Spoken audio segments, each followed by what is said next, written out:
Welcome you all students. Myself Amjad Hussain sir. So today we are going to discuss about cyclins and cyclin dependent kinases. ठीक है. So हमने last lecture में देखा था कि cell cycle के बारे में थोड़ा हमने पढ़ा था कि सेल साइकिल होता कैसे है. तो हमने वहाँ पे डिस्कस किया कि सेल साइकिल के दो फेजेस रहते हैं. One is interphase and second is the M phase. ठीक है. तो इंटरफेज में हमने देखा तो डिफरेंट सब फेजेस थे. That is the G1 phase, S phase, G2 phase, then M phase. ठीक है. तो सेल को अगर डिवाइड होना है तो इन सारे फेजेस में से उसको गुजरना है. देन उसके बाद वहाँ पे दो सेल्स में वो डिवाइड होता है. That is the daughter sales.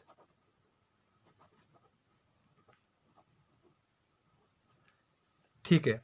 So if it has 2n is equal to 46, तो इनमें भी क्या होता है 2n equal to 46. So it's an equational division. अगर हम माइटोसिस की बात करेंगे तो अगर हम मियोसिस में सेल डिवीजन देखेंगे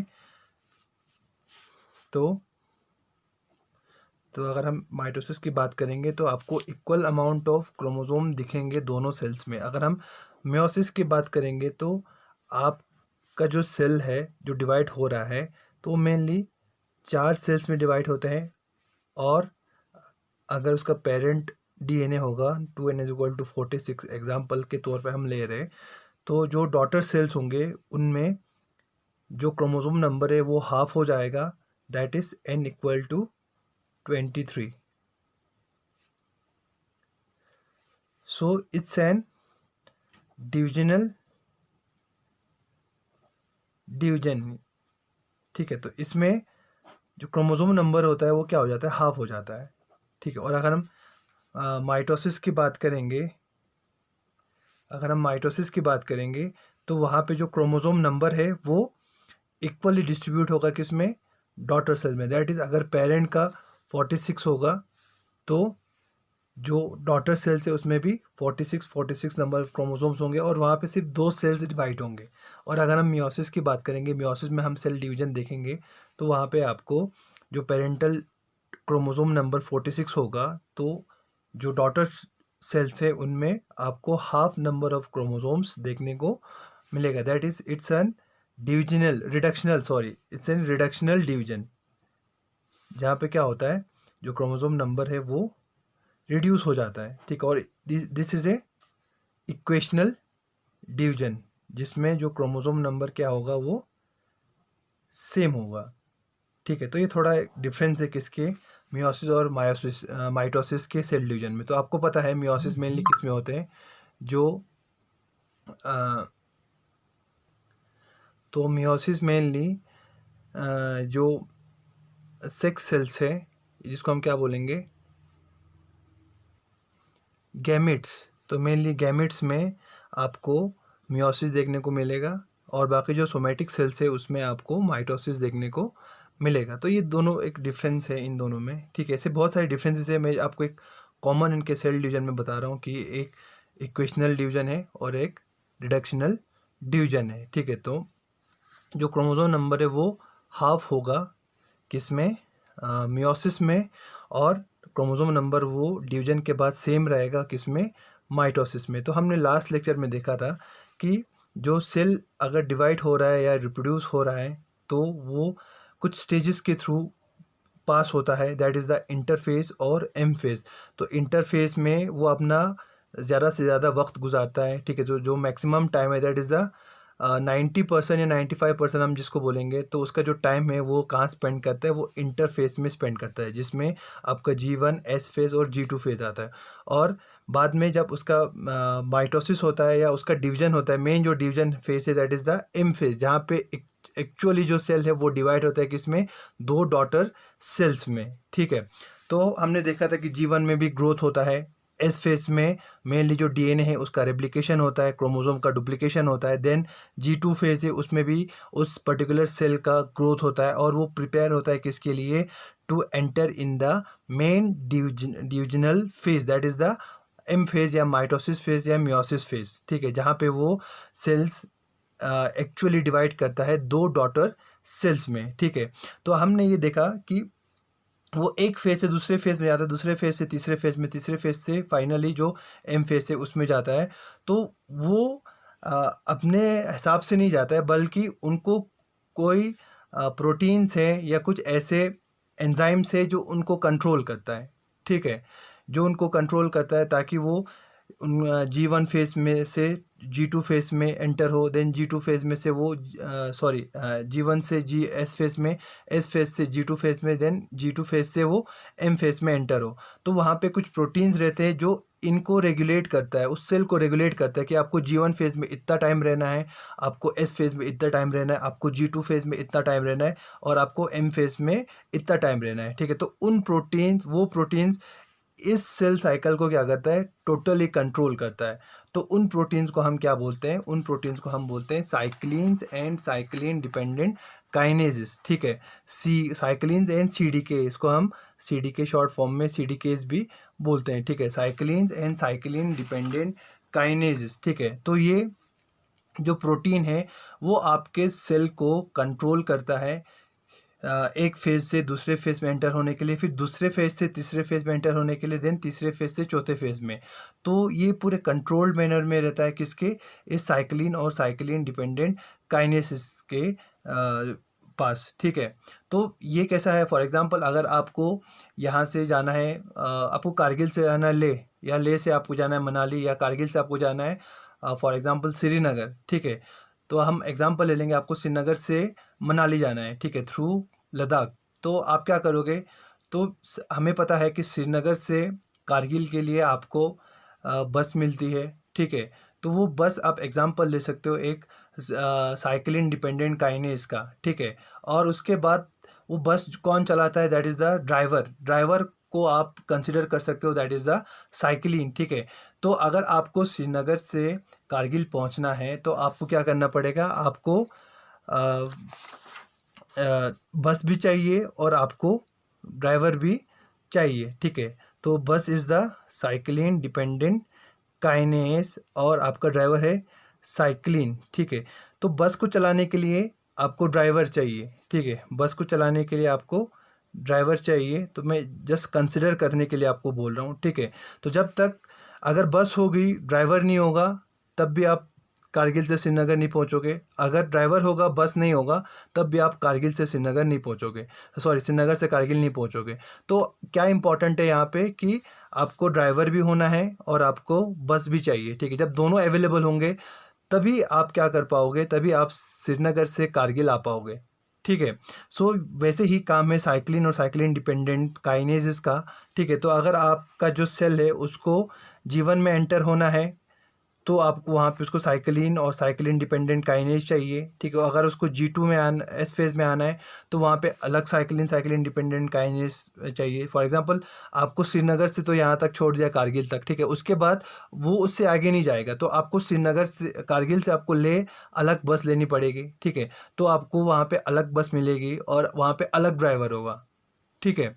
तो आपको वहाँ पे अलग बस लेना है और अलग ड्राइवर लेना है, देन आप वहाँ से कारगिल से फिर आप लेह के लिए जाओगे, ठीक है?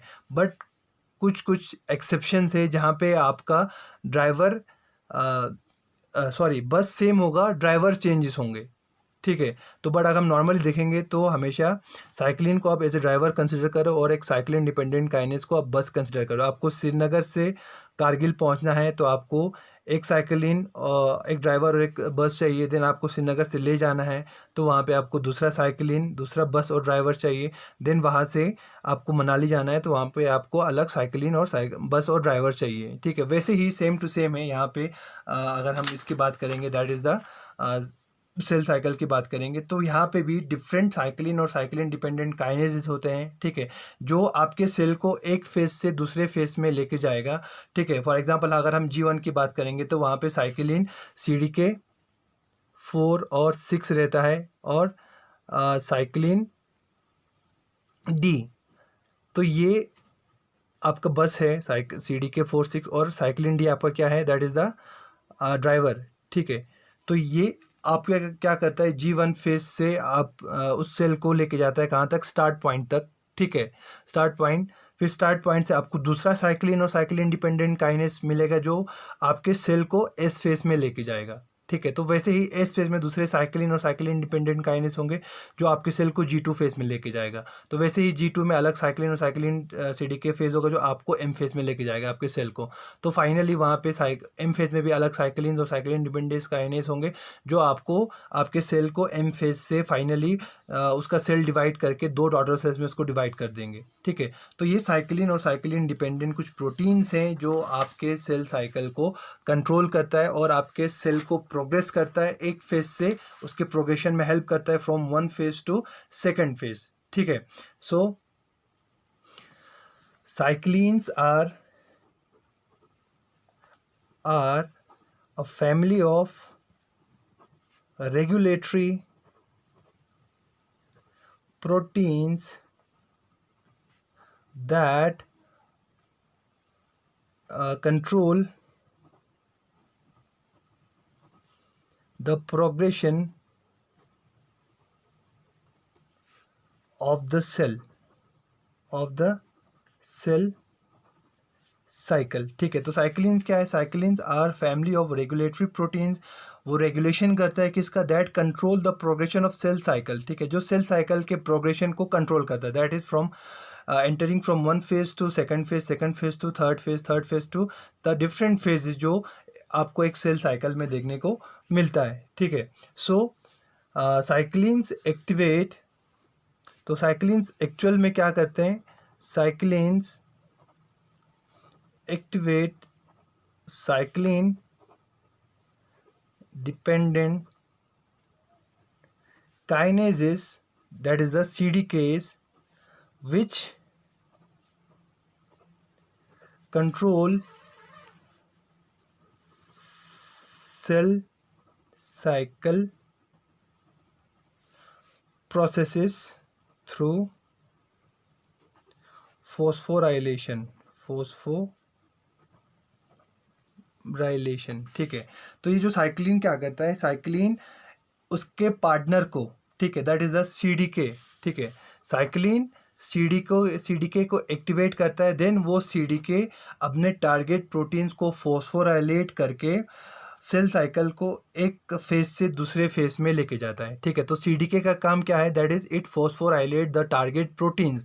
तो आपको नाम से पता चल रहा है साइक्लिन डिपेंडेंट काइनेसिस। ठीक है। तो cyclin dependent kinesis means depend किस पे करता है? वो साइक्लिन पे। जब तक साइक्लिन नहीं होगा तब तक ये साइक्लिन डिपेंडेंट काइनेसिस एक्टिवेट नहीं होंगे। देन उसके बाद काइनेसिस हम किसको बोलेंगे? काइनेसिस हम उन एंजाइम्स को बोलते हैं जो ट्रांसफ़र करता है किसका? फॉस्फेट ग्रुप का। तो यहाँ पे साइक्लिन डिपेंडेंट काइनेस हमेशा यूज़ करता है किसका? ATP का, for the transfer of phosphate from this ATP to another molecule. ठीक है। तो जो टारगेट मॉलिक्यूल होगा वो उसको क्या करता है? उस टारगेट मॉलिक्यूल को फॉस्फोराइलेट करता है। ठीक है। But in the presence of cyclin, इसीलिए इसका नाम क्या है? Cyclin dependent kinesis. Cyclins were originally discovered by, जिस साइंटिस्ट ने साइक्लिन को डिस्कवर किया था that was R. Timothy Hunt इन 1982। तो इस साइंटिस्ट ने साइक्लिन्स को डिस्कवर किया था कब? जब वो काम कर रहा था किस पे? सी अर्चिन पे इन 1982। हम साइक्लिन्स की बात करेंगे तो normally there are 4 types of cyclins. ठीक है। Based on that sub phases in the cell cycle. That is first, सबसे पहले है G1 साइक्लिन, देन उसके बाद है G1S साइक्लिन, देन उसके बाद है S cyclin, then G2M cyclin, या सिंपली हम उसको M साइक्लिन बोल सकते हैं। ठीक है। तो 4 टाइप्स के साइक्लिन्स अगर हम एक नॉर्मल सेल्स की बात करेंगे तो वहाँ पे according to the sub phase पाए जाते हैं। ठीक है। तो साइक्लिन्स साइकिल की जो कंसंट्रेशन है वो सेल में कम और ज़्यादा होते रहता है, इंक्रीज डिक्रीज होते रहता है। क्यों? क्योंकि जो साइक्लिन्स है वो फॉर्म होते हैं देन डिग्रेड होते हैं। ठीक है। बट जो CDK है उनका जो अमाउंट है वो सेम रहता है, ठीक है। क्यों? क्योंकि वो डिग्रेड नहीं होते, वो सिर्फ एक्टिवेट और डीएक्टिवेट होते हैं। बट जो साइक्लिन का कंसंट्रेशन है, it increase and decrease due to its formation and degradation, ठीक है।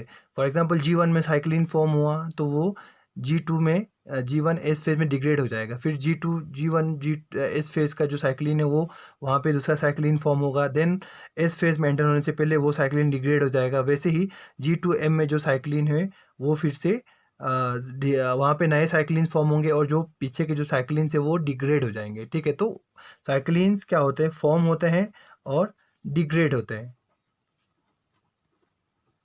ठीक है। जिसकी वजह से उनका जो कंसंट्रेशन है वो फ्लक्चुएट करता है in different phases of the cell cycle. So now we will talk about cycline dependent kinase, ठीक है। तो मैंने आपको पहले ही कहा था कि उसके नाम से आपको पता चल रहा है, it's a cyclin dependent kinase, that is it's a cyclin dependent enzyme, ठीक है।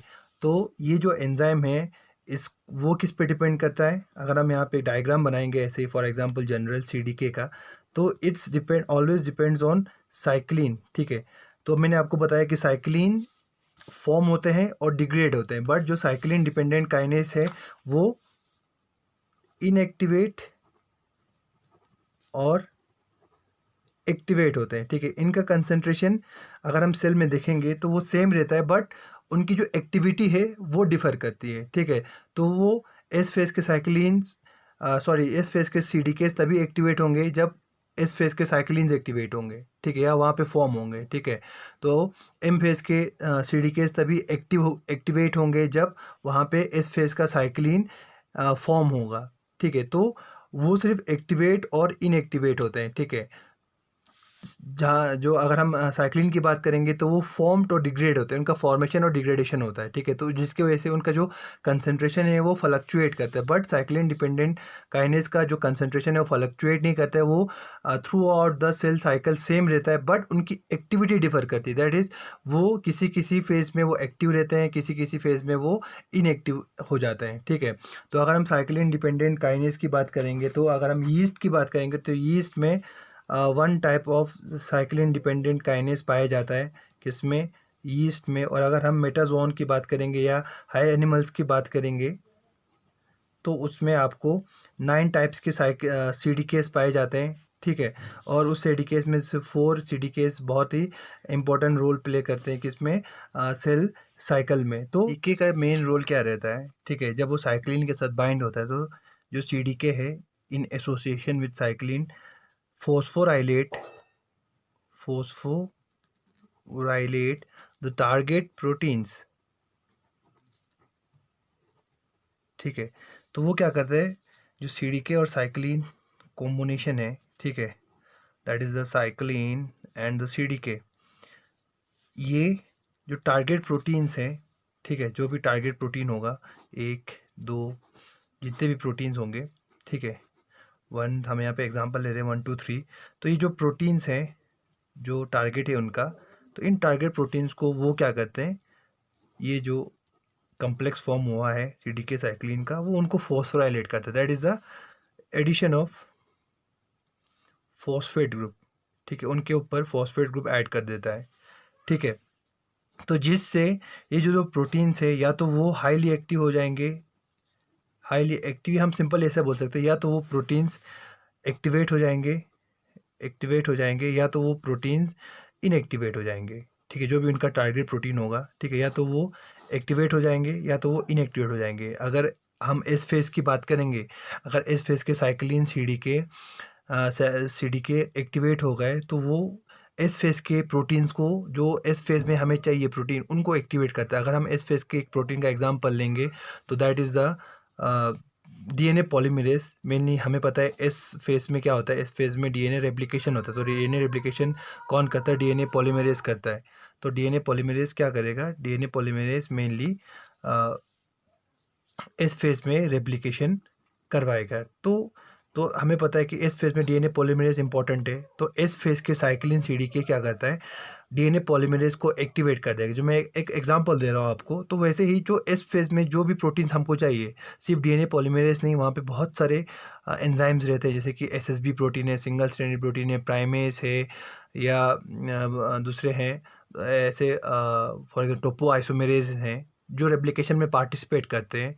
ठीक है, तो वो जो एंजाइम्स है उनको एक्टिवेट करता है कौन, ये साइक्लिन सीडीके कॉम्प्लेक्सेस। ठीक है, तो मेनली जो फंक्शन है वो सीडीके का रहता है, वो फोस्फोराइलेट करता है किसको, टारगेट प्रोटीन्स को। तो ये सीडीके कैसे फोस्फोराइलेट करता है, ये सीडीके फोस्फोराइलेट करता है बाय हाइड्रोलाइजिंग एटीपी। ठीक है, बाय हाइड्रोलाइजिंग एटीपी, एटीपी का ब्रेकडाउन करके एटीपी से वो फॉस्फेट ग्रुप डोनेट करता है किसको, इन टारगेट प्रोटीन्स को। ठीक है, तो वो एटीपी को ब्रेक करके उस एटीपी से फॉस्फेट ग्रुप लेके इन टारगेट प्रोटीन्स को ट्रांसफ़र कर देता है। ठीक है, तब जाके वो टारगेट प्रोटीन्स फॉस्फोराइलेट होते हैं। ठीक है, तो ये hydrolysis by the hydrolysis of ATP the target proteins get phosphorylated by the cyclin dependent kinase. ठीक है, तो हाइड्रोलिसिस करने के लिए मेनली इनके पास जो साइक्लिन डिपेंडेंट काइनेज है उसके पास एक एटीपी बाइंडिंग क्लेफ रहता है, एटीपी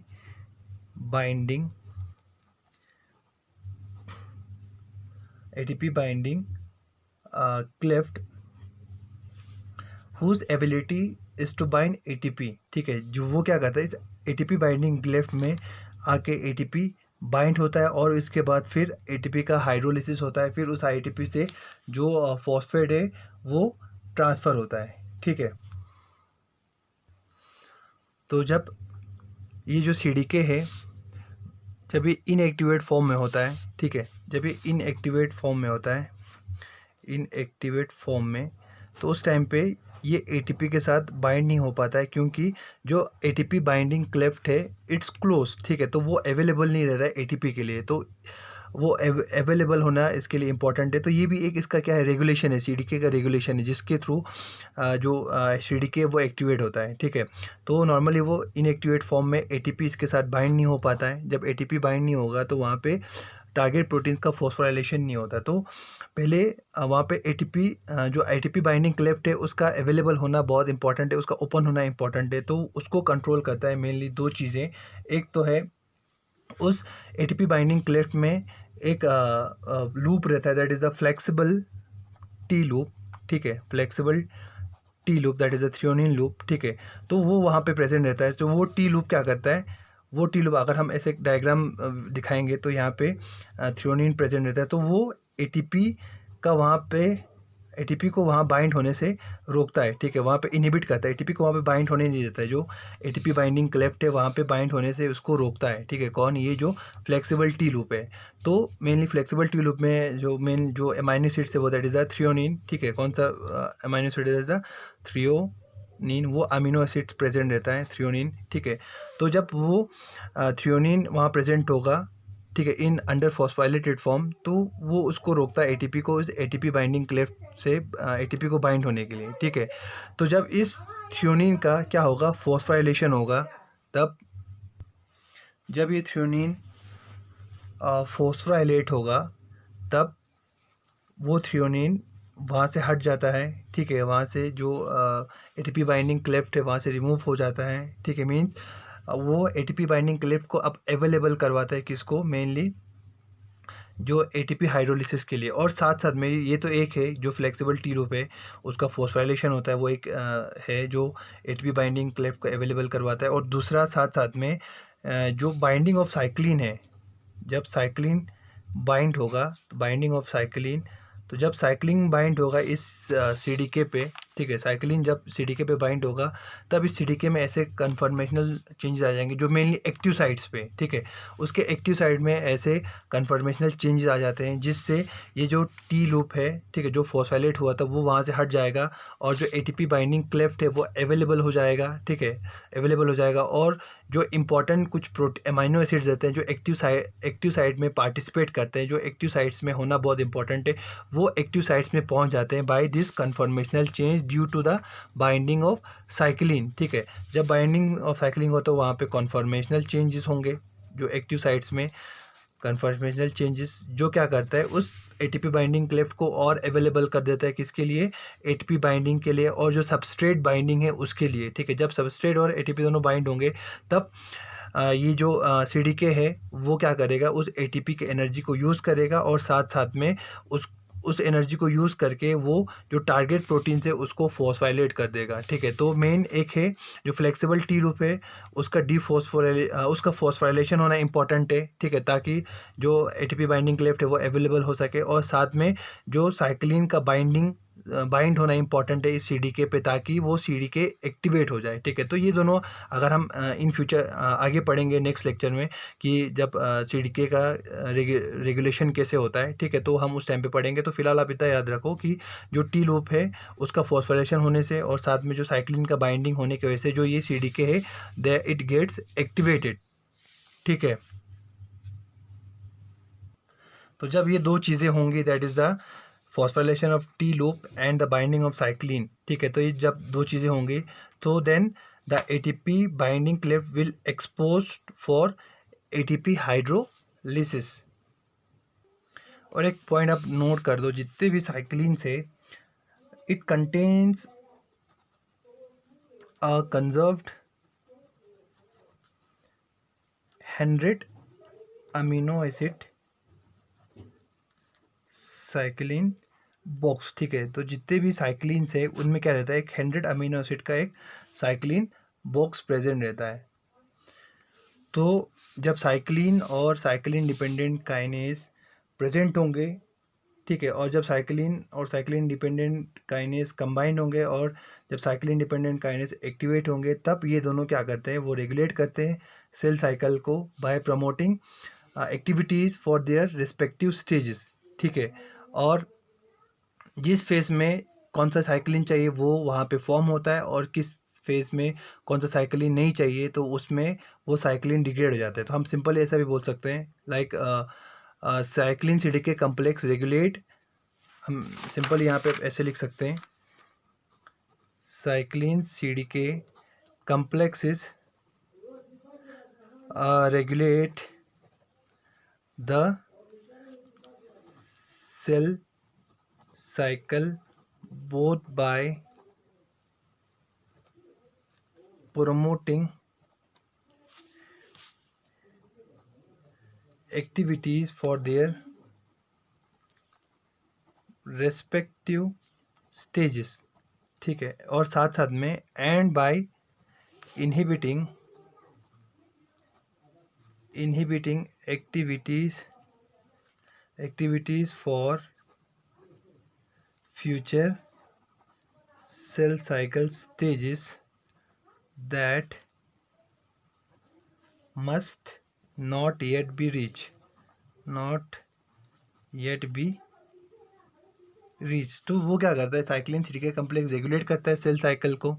ठीक है, by promoting activities for the respective stages. अगर डीएन फॉर एग्जांपल एस फेज़ में अगर वो पहुंचा होगा सेल तो वो एस फेज़ के साइक्लिन्स को एक्टिवेट करेगा और सीडीके को एक्टिवेट करेगा, जिससे वो एस फेज़ में जो भी प्रोटीन चाहिए वो एक्टिवेट हो जाएंगे। जब एस फेज़ में प्रोटीन्स एक्टिवेट होंगे तो वो अपना फंक्शन करेगा। फॉर एग्जांपल हमने बताया रेप्लिकेशन की बात करेंगे तो वो जो रेप्लिकेटिव मशीनरी में जो भी प्रोटीन्स है वो एक्टिवेट हो जाएंगे और वो रेप्लिकेशन कराएंगे वहाँ पे। जब उनका रेप्लिकेशन होगा देन उसके बाद जब वो नेक्स्ट स्टेज में जाएंगे तो उस टाइम पे नेक्स्ट स्टेज के साइक्लिन्स एक्टिवेट होंगे।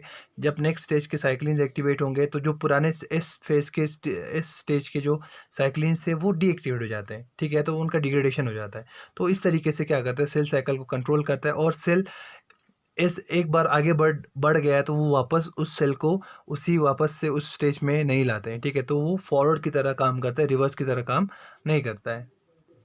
तो एक बात यहाँ पे क्लियर हो गई कि साइक्लिन इम्पॉर्टेंट है किसके लिए, साइक्लिन डिपेंडेंट काइनेज के एक्टिविटी के लिए।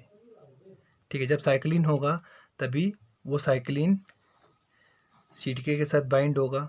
ठीक है, ये दोनों बाइंड होने के बाद वो सीडीके जो कम्प्लेक्स फॉर्म करेंगे। कम्प्लेक्स फॉर्म करने के बाद वो साइक्लिन और सीडीके, साइक्लिन क्या करेगा, उस सीडीके को एक्टिवेट कर देगा।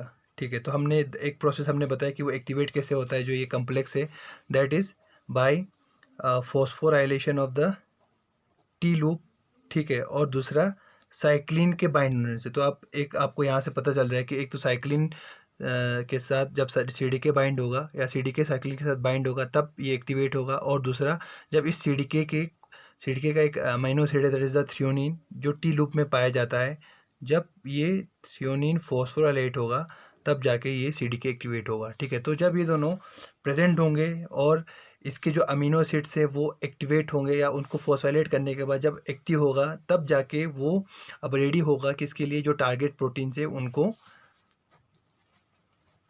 फॉस्फोराइलेट करने के लिए, ठीक है। ये टारगेट प्रोटीन है टीपी, जब जाके वो उन टारगेट प्रोटीन्स को फॉस्फोराइलेट करेगा और जो सेल है उसको एक स्टेज से दूसरे स्टेज में पहुंचाता है। तो अगर यीस्ट के बारे में बात करेंगे या यीस्ट के सेल साइकिल के बारे में बात करेंगे तो उनमें भी G1 एस फेस, G2 और एम फेस रहता है।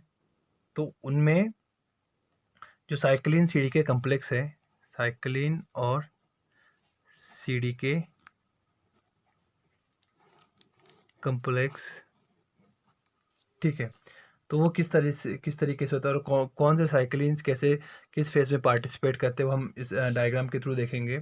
तो जो मेन वो है दैट इज़ साइक्लिन, जो उसको स्टार्ट पॉइंट से या जीवन का यहाँ पे स्टार्ट पॉइंट रहता है, स्टार्ट पॉइंट से उसको जीवन कंप्लीट करवाता है, that is the single cyclin रहता है, सॉरी सिंगल सीडीके रहता है बट डिफरेंट साइक्लिन्स रहते हैं, that is the cyclin 1, cyclin 2 और साइक्लिन 3, ठीक है।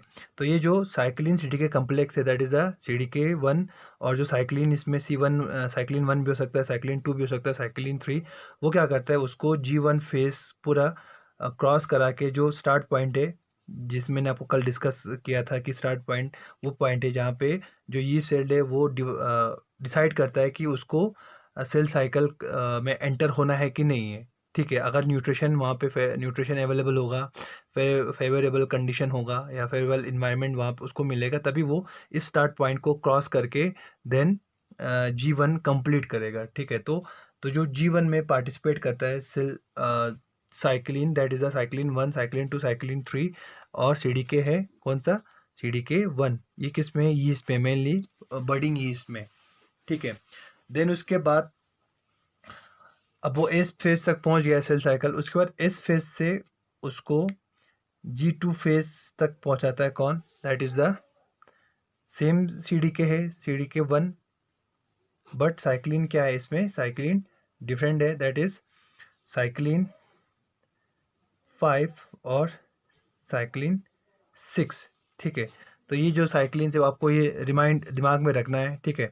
Cyclin 5, cyclin 6 in association with CDK 1, तो इनमें से इन दोनों साइक्लिन में से कोई भी इसके साथ बाइंड होगा और उसको एस फेज पूरा कंप्लीट करवाएगा और G2 फेज तक पहुंचाएगा, ठीक है, या G2 फेज भी उसको कंप्लीट करवाएगा। देन उसके बाद थर्ड है दैट इज़ द जो उसको एम फेज कंप्लीट कराएगा और फिर से मेनली जो उसको 2 सेल्स में डिवाइड कराएगा, दैट इज़ द, मैंने आपको पहले बताया कि इस यीस्ट में that is the budding yeast में सिर्फ एक ही सीडीके प्रेजेंट रहता है और जो साइक्लिन है वो डिफरेंट है, इसमें साइक्लिन आता है साइक्लिन CLB1, ठीक है, CLB2 और CLB4।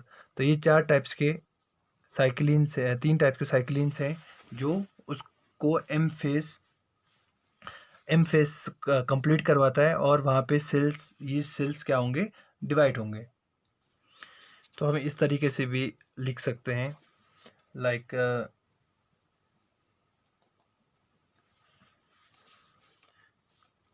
G1 फेस, ठीक है, then S phase, then G2 M phase. तो हम यीस्ट की बात करेंगे तो G1 फेज में हमने देखा पहले कौन सा है, दैट इज़ द, अगर हम इस तरह हम बनाएंगे,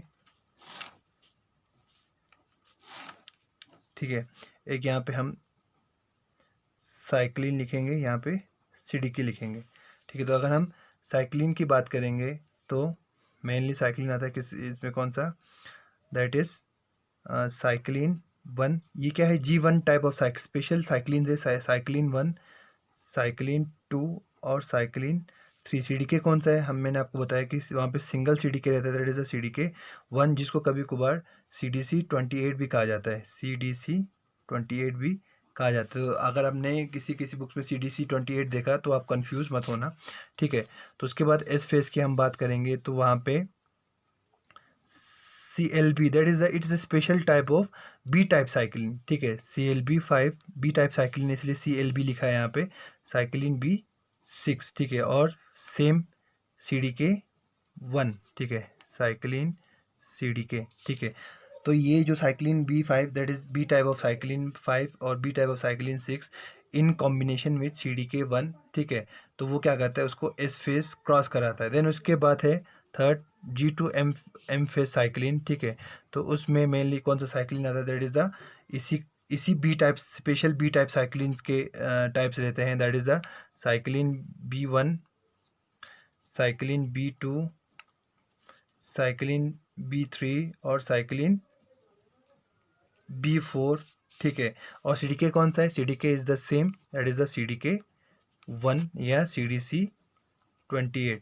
तो ये हम बात करें किसकी, बडिंग यीस्ट की बात कर रहे हैं, ठीक है। तो बडिंग यीस्ट में इस टाइप के साइक्लिन्स पाए जाते हैं, जो क्या करता है, उसको एक फेज से दूसरे फेज में लेके जाता है, ठीक है। तो ये आप नोट डाउन करो और ये दिमाग में रखो, अगर आपको पूछा गया कि यीस्ट में किस टाइप के साइक्लिन्स और कौन से CDK पाए जाते हैं, ठीक है। तो बडिंग यीस्ट में अलग है, अगर हम फिशन यीस्ट की बात करेंगे तो वहाँ पे भी CDK सेम है। अगर मैं यहाँ पे लिखता हूँ फिशन यीस्ट का, ठीक है, एक है सेक्रोमाइसिस पॉम्बे और सेक्रोमाइसिस। तो हम फिशन यीस्ट की बात करेंगे तो सिंपल ही है, that is the SIG1, CIG1 that is the cyclin, ठीक है। और इसका CDK है, दैट इज़ द CDC2।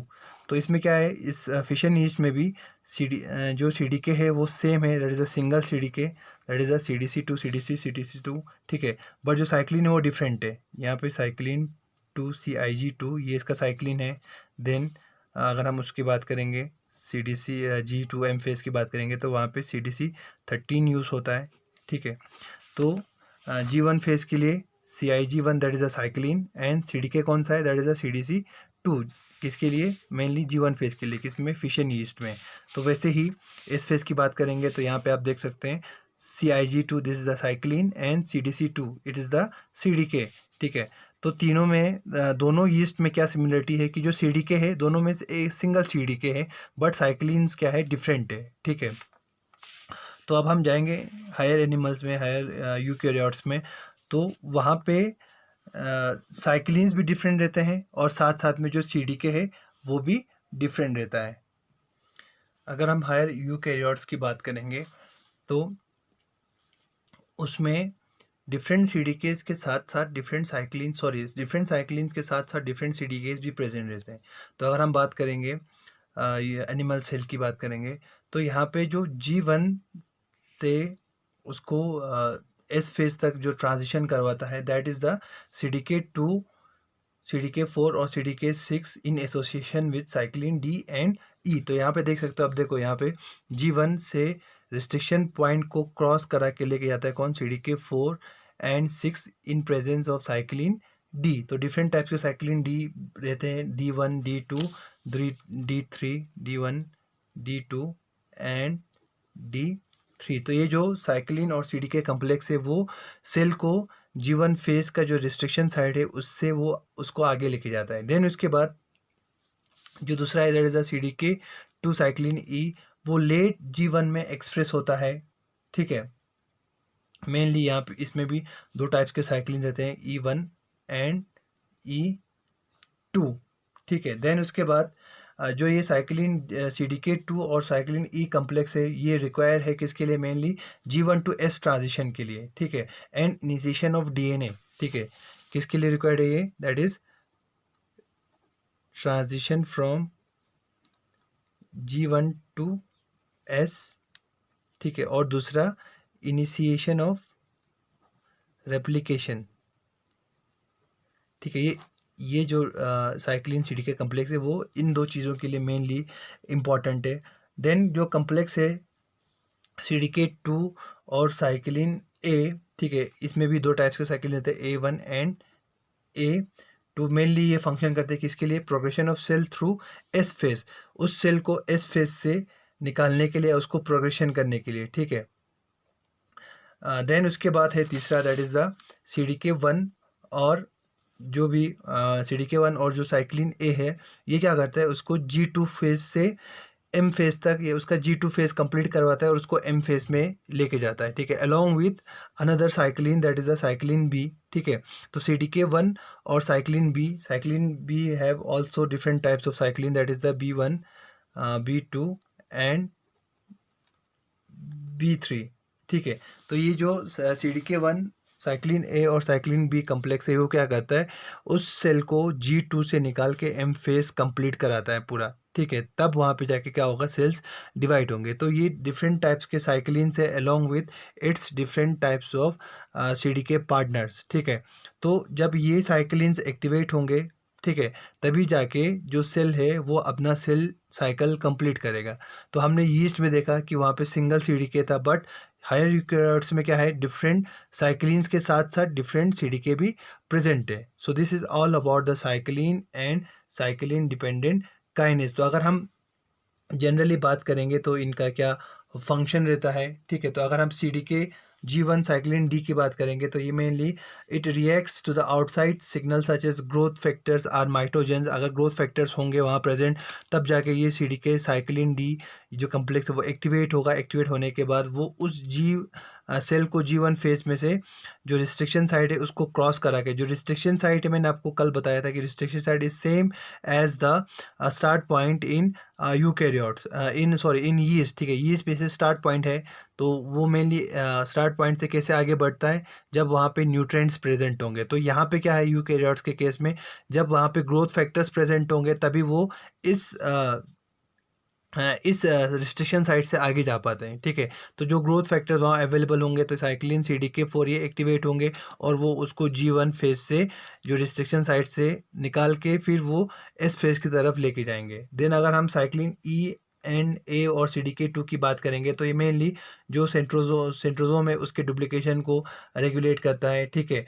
और मेनली जो इनिशिएशन है किसका, मेनली रेप्लिकेशन का, वो कराता है। देन अगर हम साइक्लिन CDK2 की बात करेंगे तो वो मेनली जो हेलिकेज एंजाइम है रेप्लिकेशन में पार्टिसिपेट करते हैं, उसको एक्टिवेट करने में इम्पोर्टेंट रोल प्ले करता है। या जो पॉलीमरेज एंजाइम्स हैं, जैसे कि मैंने आपको बताया DNA पॉलीमरेज है, उनको वो एक्टिवेट करता है। कौन? ये जो CDK2 साइक्लिन ए जो कम्प्लेक्स है वो। देन अगर हम साइक्लिन AB और जो CDK1 की बात करेंगे तो ये मेनली क्या करता है, जो माइटोसिस में जो इवेंट्स होते हैं उसमें, जैसे कि डिसअपियरेंस ऑफ न्यूक्लियर मेम्ब्रेन या क्या बोलते हैं, स्पेंडल एपरेटस फॉर्मेशन, तो उसमें ये जो साइक्लिन CDK कम्प्लेक्स है वो पार्टिसिपेट करते हैं और उन प्रोटीन्स को वो एक्टिवेट करता है, ठीक है। So this is all about the cyclin CDK complexes. और हमेशा ये याद रखना, जो CDK1 साइक्लिन बी है, it is also known as MPF, या इसको हम क्या बोलेंगे, मैच्यूरेशन प्रमोटिंग फैक्टर या माइटोसिस प्रमोटिंग फैक्टर, ठीक है, जिसके बारे में हम आगे डिस्कस करने वाले हैं। तो this is all about the cyclin and cyclin dependent kinase.